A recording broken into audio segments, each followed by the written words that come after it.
मैं Arvind Mathur, associate professor government MS college Bikaner. आज हम इलेक्ट्रॉनिक्स में यूनिट 4 में एक पॉइंट है DC load line of amplifiers. Amplifiers में एक लोड लाइन बनानी पड़ती है और उस लोड लाइन से हम उसका ऑपरेशन या उसकी स्टार्टिंग करते हैं। बेसिकली ड्राइंग अगर हमें डीसी लोड लाइन बनानी है ट्रांजिस्टर के लिए तो हमें मेन तो उसके कट ऑफ और सैचुरेशन रीजन्स पता होने चाहिए। मैं एनपीएन ट्रांजिस्टर का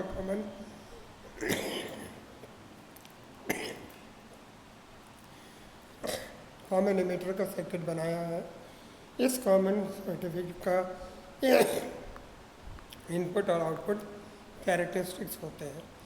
इस कॉमन एमिटर का जो ट्रांजिस्टर का लोड लाइन है वो हम एक स्ट्रेट लाइन सैचुरेशन पॉइंट और कट ऑफ, हमें पता था कि आउटपुट कैरेक्टरिस्टिक्स के में 3 रीजन्स होते हैं, एक तो एक्टिव रीजन, सैचुरेशन और कट ऑफ। तो अगर हम कट ऑफ रीजन और सैचुरेशन रीजन के बीच में एक स्ट्रेट लाइन बनाएं तो उसको हम डीसी लोड लाइन कहते हैं। तो अब इस लोड लाइन का एक हम voltage equation, collector voltage equation हमें पता है VCC is equal to ICRL plus VCE। इससे मैं IC निकाल सकता हूँ VCC upon RL is equal to minus VC upon RL। Simple equation है। तो इसमें मैं 2 केसेस डिस्कस कर सकता हूँ कि जब IC इस इक्वेशन में 0 है तो VCE is equal to VCC और ये चीज़ आ जाएगी कट ऑफ पॉइंट A, जिसको मैं कट ऑफ पॉइंट A दिखाऊंगा। और when CE is equal to 0 तब IC is equal to VCC upon RL और that is the saturation point B। The load line, अगर हम लोड लाइन तभी ज्ञात कर सकते हैं जब हमें VCC और RL के मान पता हो। इस लाइन का मैं स्लोप भी निकाल सकता हूँ और स्लोप AB होगा is equal to 1 minus 1 upon RL।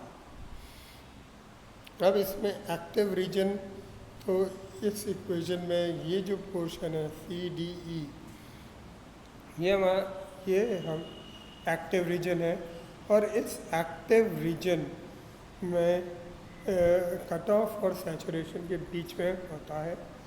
और इस एक्टिव रीजन में हम कोई भी पॉइंट यूज़ कर सकते हैं ऑपरेट, मगर इसके लिए भी कुछ कंडीशंस हैं। और एक्टिव रीजन में कहते हैं कि द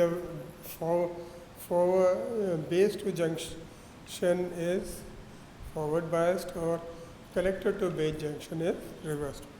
तो मैं इन तीनों जो रीजन्स हैं ये बता सकते हैं कि कट ऑफ रीजन में दोनों रीजन्स रिवर्स बायस्ड होते हैं।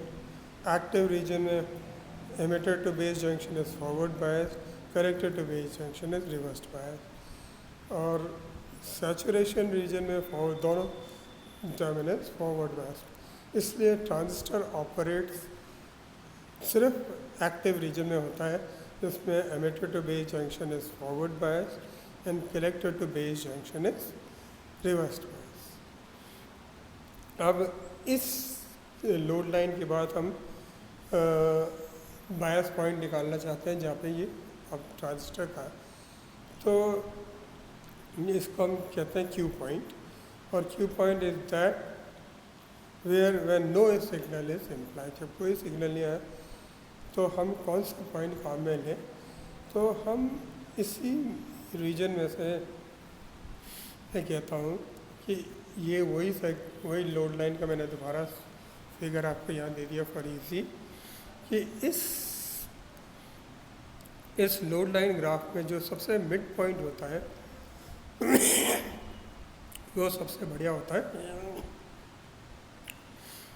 इक्वेशन में और द बेस में। अगर अपन इसके लिए मैं अब 3 केसेस डिस्कस कर सकता हूँ कि अगर हम क्या क्या पॉइंट लेते हैं हम क्या क्या पॉइंट लेते जिस पर ये काम करता।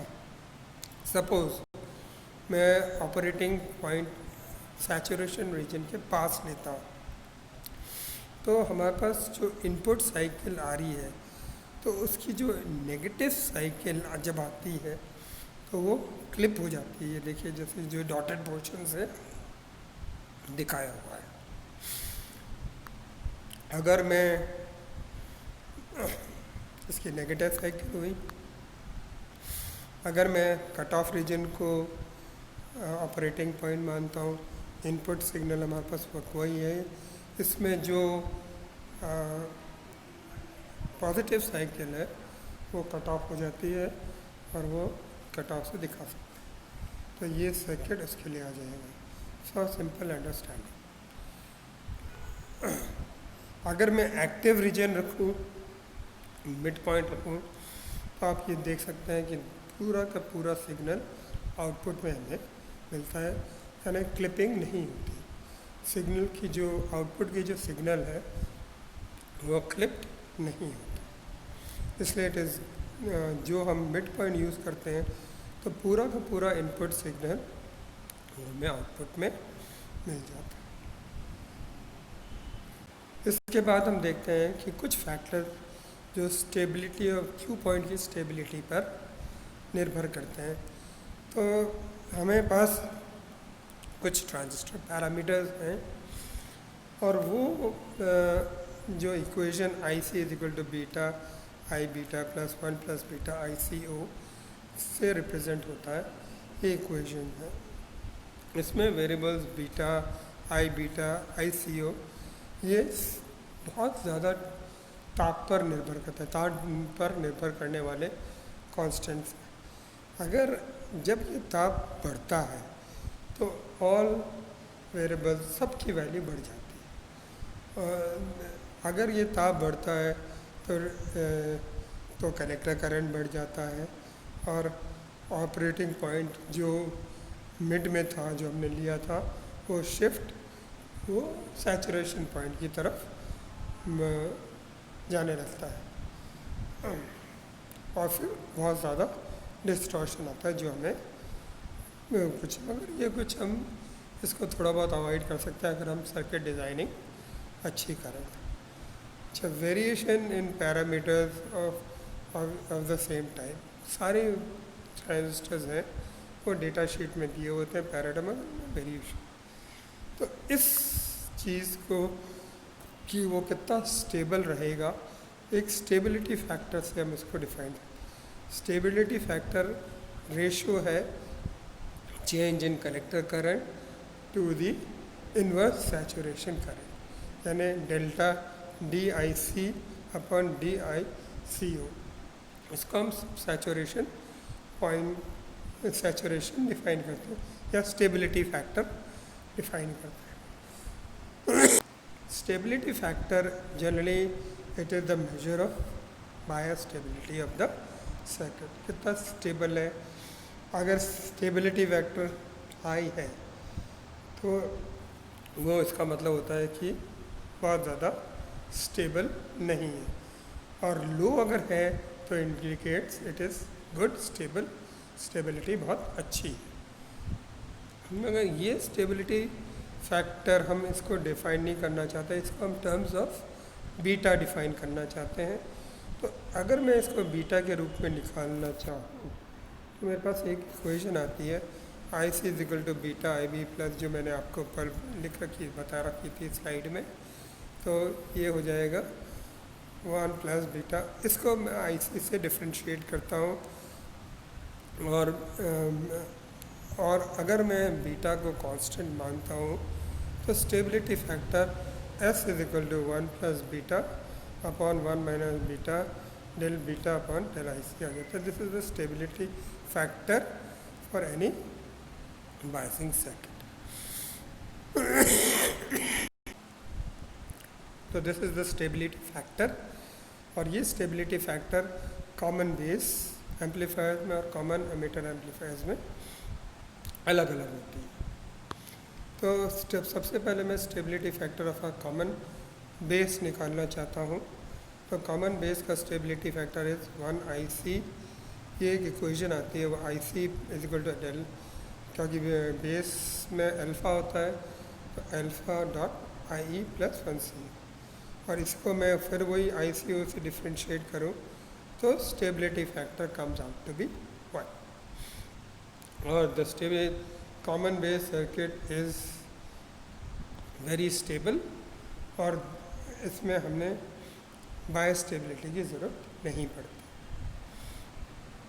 Stability factor of a common emitter circuit, इसका इक्वेशन जैसे हमने ऊपर निकाला हुआ था, IC is equal to beta IE plus 1 beta IC ICO।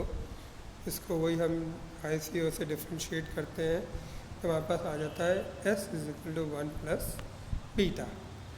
तो अगर बीटा का मान क्योंकि 1 से अधिक होता है 100 है, तो stability value 1 plus 100 is equal to 101 आती है। It mean this circuit is highly dependent upon reverse saturation current, और ये strong need to provide bias stability. हमें इस सर्किट में अच्छा ऑपरेट करने के लिए हमें नीड होती है कि बायस स्टेबिलिटी की ज़रूरत होती है, जिससे हम स्टेबलाइजेशन फैक्टर को और अच्छा बना सकें और अच्छा एमीटर काम कर सकें। This is all about DC load line and stability factor of a amplifier. Thank you.